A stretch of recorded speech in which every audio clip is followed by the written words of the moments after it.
Waalaikumsalam warahmatullahi wabarakatuh. Oh ya, sebentar tadi lupa. Baik, saya ulangi lagi. Bismillahirrahmanirrahim. Assalamualaikum warahmatullahi wabarakatuh. Waalaikumsalam warahmatullahi wabarakatuh. Ya, yang kameranya masih ditutup, dibuka ya. Yang untuk suaranya di-unmute saja. Kalau untuk yang kameranya dibuka ya, supaya Brisa juga bisa bisa melihat. Sudah lama tidak berjumpa, hampir ada 1 tahun karena pandemi ini. Baik, ini adalah pertemuan ketiga kita. Pada pembelajaran hari ini kita akan melanjutkan materi pertemuan pada minggu yang lalu. Nah, minggu yang lalu kita sudah membahas prinsip keberagaman. Ya. Jadi prinsip-prinsip keberagaman yang kita bahas kemarin itu adalah salah satu modal atau sebagai sebagai senjata untuk kita semua sebagai masyarakat Indonesia, yang mana tidak bisa dipungkiri bahwa kita adalah negara yang multikultural atau negara yang beragam. Jadi keberagaman itu bisa saja menjadikan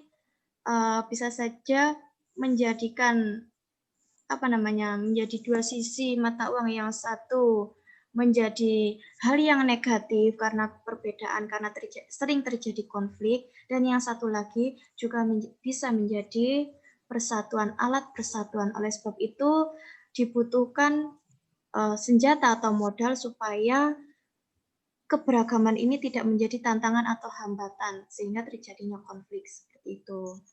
Baik.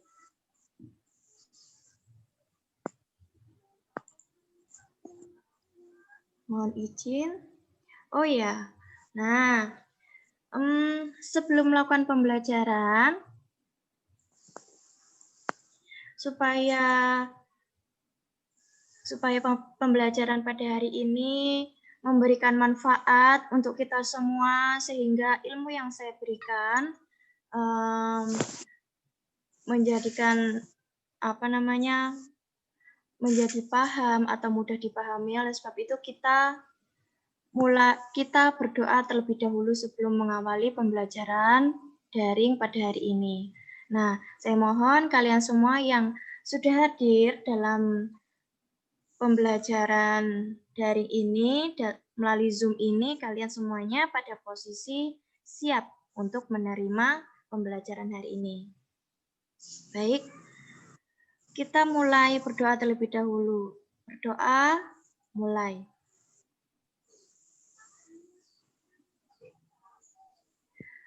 Berdoa, selesai. Semoga pandemi ini segera berakhir, dan tentu saja tak lupa saya mengingatkan untuk tetap selalu menjaga, selalu menerapkan protokol kesehatan. Ingat pesan Ibu ya, yang sesuai yang selalu kalian dengar itu di televisi. Ingat pesan Ibu. Jika bepergian, tetap menggunakan masker, sering mencuci tangan, terus kemudian menjaga jarak. Baik, saya mulai pembelajaran pada pagi hari ini. Nah, izinkan saya. Nah, ini.